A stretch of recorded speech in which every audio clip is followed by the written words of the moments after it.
नमस्कार दोस्तों, मैं स्वागत करता हूं आपका इंफ्रास्ट्रक्चर सॉल्यूशंस में। और जैसे कि आप जानते हैं ऑटोकैड की 2D और 3D कोर्स चल रहा है। तो इसके बाद जो कि मल्टीपल कोर्सेज आने वाले हैं, जैसे कि रैबिट के आएंगे, after that Excel and E tabs और स्टैट प्रो। तो चलिए आज का लेक्चर शुरुआत करते हैं हम। तो आज के लेक्चर में हम जानेंगे कि हम कैसे यूनिट्स और लिमिट्स को सेट कर सकते हैं ऑटोकैड में। तो उसके लिए हमको सबसे पहले यूनिट्स के लिए हम चलते हैं। तो यूनिट्स के लिए हमको सबसे पहले दो तरीके होते हैं जैसे हम यूनिट सेट कर सकते हैं। तो सबसे पहला तरीका होता है कि हम ऑटोकैड की यूटिलिटी बटन पे जाएं और यहाँ से हम ड्राइंग यूटिलिटीज में जाएंगे और यहाँ से हम यूनिट्स को भी क्लिक करके सेटिंग कर सकते हैं। तो ये था एक पहला तरीका। दूसरा तरीका जो कि बिल्कुल शॉर्टकट है, तो उसके लिए आप शॉर्टकट यूज़ करेंगे UN और एंटर प्रेस करेंगे। तो यहाँ से आपका जो यूनिट्स का जो डायलॉग बॉक्स है वो ओपन हो जाएगा। तो हम यहाँ पे देख सकते हैं कि हमारे पास मल्टीपल ऑप्शंस हैं, जैसे कि लेंथ सेटिंग का, टाइप, प्रिसीजन और एंगल सेटिंग का, टाइप और प्रिसीजन। उसके बाद इंसर्शन स्केल में अगर जाएं तो units to scale inserted content और units for specifying the intensity of lighting. तो सबसे पहले हम समझते हैं जो लेंथ सेटिंग है, इसका जो टाइप का डेसिमल पोर्शन। तो यहाँ पे हमारे पास मल्टीपल ऑप्शन आ जाते हैं, जैसे आर्किटेक्चर, डेसिमल, इंजीनियरिंग, फ्रैक्शनल और साइंटिफिक। तो इसका क्या मीनिंग है कि अगर हम आर्किटेक्चर सेलेक्ट करते हैं तो हम डबल यूनिट्स में भी काम कर सकते हैं, जैसे कि फीट्स एंड इंचेस। तो अभी के लिए मैं डेसिमल यूनिट्स लेके चलता हूँ। प्रिसीजन में हम जो हमारी लेंथ होती है किसी भी लाइन की, उसको हम किस हद तक प्रिसाइज कर सकते हैं। जैसे कि अगर मैं यूनिट्स की अगर मैं लेंथ मानूँ, मैं मान लेता हूँ मेरे पास है 3.4647। तो इसकी प्रिसीजन अगर मैं 0 पे सेट करता हूँ तो ये मेरे पास आएगी 3। अगर मैं 0.0 पे सेट करता हूँ तो ये मेरे पास 3.5 आ जाएगा, क्योंकि 3.46 अप्रॉक्सीमेट हो जाएगा ये 3.5 पर। वैसे अगर मैं 0.00 सेट करता हूँ तो ये 3.46 हो जाएगा। वैसे ही अगर मैं 0.000 पे चाहता हूँ तो ये 3.65 तक जा सकता है। तो इसी तरह हम प्रिसीजन की भी सेटिंग कर सकते हैं। तो मैं अभी के लिए 0.00 सेट कर देता हूँ। तो वैसे ही एंगल के लिए हमारे पास मल्टीपल ऑप्शंस आ जाते हैं। जैसे कि हम जानते हैं कि एंगल के मल्टीपल यूनिट्स होते हैं, ग्रेडियंट्स में भी आता है, रेडियंस में भी आता है, डेसिमल डिग्रीज में भी आता है। तो अभी के लिए मैं इसको डेसिमल डिग्रीज में ही रहने देता हूँ। अब जाता हूँ प्रिसीजन पे। जिस तरह से लेंथ की प्रिसीजन है, सेम जो है मेरा एंगल का प्रिसीजन भी ऐसे ही काम करता है। तो मैं इसको भी 0.00 पे सेट कर देता हूँ। उसके बाद आप यहाँ पे बटन देख रहे होंगे क्लॉकवाइज का। अगर मैं क्लॉकवाइज के बटन पे टिक कर देता हूँ, उससे क्या होगा, जो मेरा क्लॉकवाइज एंगल होगा वो मेरा पॉजिटिव वर्क करेगा। अगर मैं इसको अनचेक करता हूँ तो क्लॉकवाइज मेरा नेगेटिव वर्क करेगा। तो जो ऑटोकैड का जो डिफ़ॉल्ट जो सेटिंग है उसके अकॉर्डिंग जो मेरा एंगल है वो क्लॉकवाइज एज ए नेगेटिव रहता है। तो मैं इसको एज ए डिफ़ॉल्ट ही रहने देता हूँ। तो अब चलते हैं इंसर्शन स्केल पे। तो यहाँ पे आता है units to be scale inserted content. तो यहाँ पे अगर मैं क्लिक करूँ तो मेरे पास मल्टीपल ऑप्शंस आ जाते हैं यूनिट्स के, यूनिट लेस, इंचीज, फीट। तो आप जिस यूनिट्स में भी काम करना चाहते हैं, मान लीजिए कि आप मिलीमीटर में काम करना चाहते हैं तो हम यहाँ पे मिलीमीटर सेलेक्ट करके भी काम कर सकते हैं।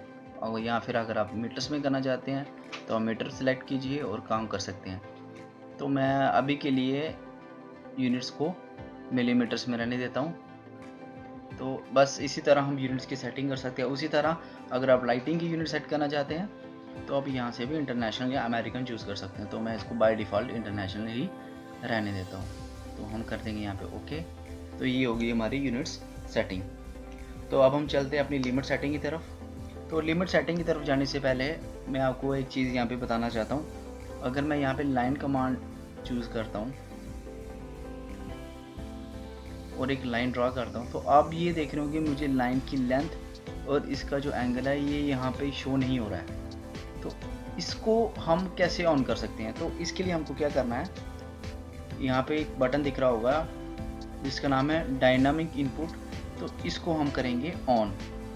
तो अब देखिए, अब मैं अगर लाइन ड्रॉ करता हूँ तो ये मेरे को लाइन की लेंथ और इसका जो एंगल है ये साथ साथ ट्रैकिंग करता जाएगा। तो इस तरह से मैं यहाँ पे लाइन ड्रॉ कर सकता हूँ। तो डायनामिक इनपुट का जो दूसरा मेरे को यहाँ पे बेनिफिट मिलता है, ये मिलता है कि अगर मैं डायनामिक इनपुट को ऑन रखता हूँ और कोई भी कमांड टाइप करता हूँ, जैसे कि मैं अभी UN टाइप कर रहा हूँ यूनिट्स के लिए, तो ये कर्सर के साथ में ही राइट साइड टाइप हो जाएगा। अगर मैं डायनामिक इनपुट को ऑफ करता हूँ और फिर टाइप करता हूँ तो ये कमांड लाइन में टाइप होगा। तो डायनामिक इनपुट को ऑन रखना, आप भी कह सकते हैं कि जो मेरा वर्क होगा ऑटोकैड में वो थोड़ा सा ईज हो जाएगा। तो मैं इसको ऑन ही रखता हूँ। अब अगली चीज़, अगर मैं एक लाइन मेयर करता हूँ यहाँ से, तो ये आप देख रहे होंगे कि इसकी करंटली जो पेज सेटिंग है ये अप्रॉक्सीमेट 54-55 के आसपास है। देखिए, ये देखिए 55 के आसपास है। तो ये अभी पार्टिकुलर सेट नहीं है, जैसे 55.96 है, और वैसे ही वर्टिकल में देखा जाए तो ये 20 के अराउंड है। तो अगर आप पेज सेटिंग करना चाहते हैं या फिर इसको लिमिट्स भी कहा जाता है, तो इसके लिए आप क्या करेंगे, अब सबसे पहले टाइप करेंगे LIM, जो कि शॉर्टकट है लिमिट्स के लिए।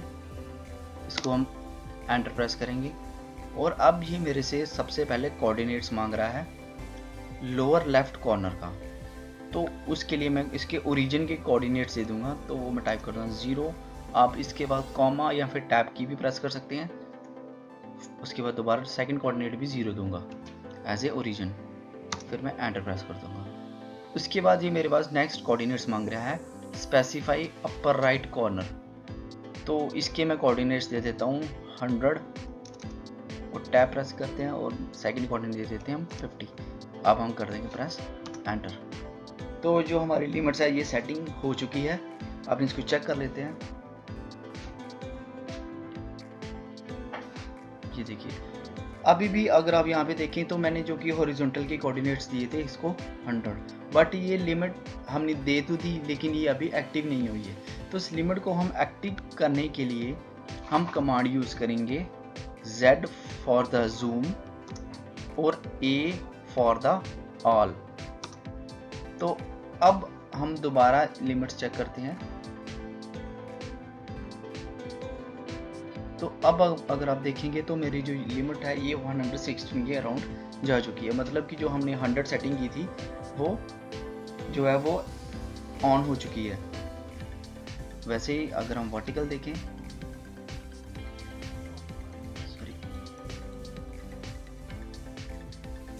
तो वर्टिकल भी 48 के अराउंड जा चुकी है, 48-50। तो ये थोड़ा सा इसकी जो सेटिंग है ये अगर आप माने कि प्लस माइनस में हो रहा है, तो ये जो स्क्रीन है इसकी एस्पेक्ट रेशियो पे भी डिपेंड करता है। यानी कि जो स्क्रीन का साइज़ क्या है या डिस्प्ले की जो एस्पेक्ट रेशियो है तो उस पर डिपेंड करता है। तो आई थिंक आपको आज का लेक्चर समझ आ चुका होगा यूनिट्स एंड लिमिट सेटिंग करने का। तो चलिए मिलते हैं अगले लेक्चर में। Thank you.